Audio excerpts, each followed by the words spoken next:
ये मेंस का क्वेश्चन है 2001 का। और अगर आपको वही कैपेसिटर की स्टेडी स्टेट में प्रॉपर्टी पता है तो डेफिनेटली ये क्वेश्चन आपसे गलत नहीं होगा। तो यहाँ पर कैपेसिटर दिया हुआ है, ये बैटरीज दी हुई हैं और हमको बताना है पोटेंशियल डिफरेंस अक्रॉस कैपेसिटर। अब आप समझिए, जब ये आपसे बोल रहे हैं कि पोटेंशियल डिफरेंस अक्रॉस कैपेसिटर, इसका मतलब कैपेसिटर पूरी तरीके से चार्ज हो चुका है और कैपेसिटर अपने में से करंट को पास नहीं होने देगा। तो जो मैंने सर्किट बनाया है उसमें देख लीजिए कि यहाँ से करंट निकलेगा और कैपेसिटर से करंट नहीं जा सकता है। तो वो जो भी करंट है वो ऐसे फ्लो होगा।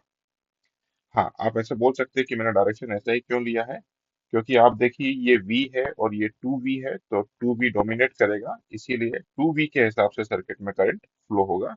इसलिए मैंने ऐसा बनाया है इसको। अब यहाँ से हम एक लूप ऐसा बना लेते हैं। देखिए, तो पहले जब मैं इधर से इधर गया,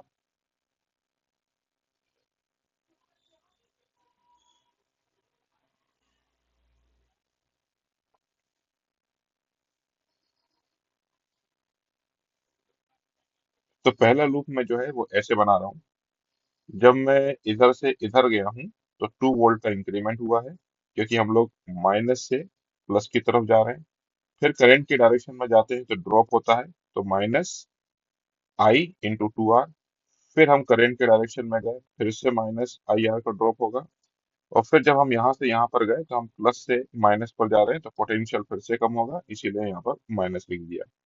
अब इसको सॉल्व करता हूँ तो I का वैल्यू V/3R आ जाता है। अब मुझे कैपेसिटर के अक्रॉस पोटेंशियल डिफरेंस चाहिए, तो मेरे को कैपेसिटर को एक लूप में कंसीडर करना पड़ेगा। तो दूसरा लूप जो है वो हमने ऐसा बनाया है। तो जब मैं यहाँ से यहाँ पर गया तो 2 वोल्ट का इंक्रीमेंट, ये देख लीजिए। फिर जब हम करंट के डायरेक्शन में जाएंगे तो आई की वैल्यू हम निकाल चुके हैं, तो ये लिखा हुआ है हमने आई, और रेसिस्टेंस की जगह पर लिख दिया है 2R। और फिर उसके बाद में जब हम इधर जाएंगे तो कैपेसिटर का पोटेंशियल डिफरेंस में लिख देता हूँ VC, potential difference across capacitor.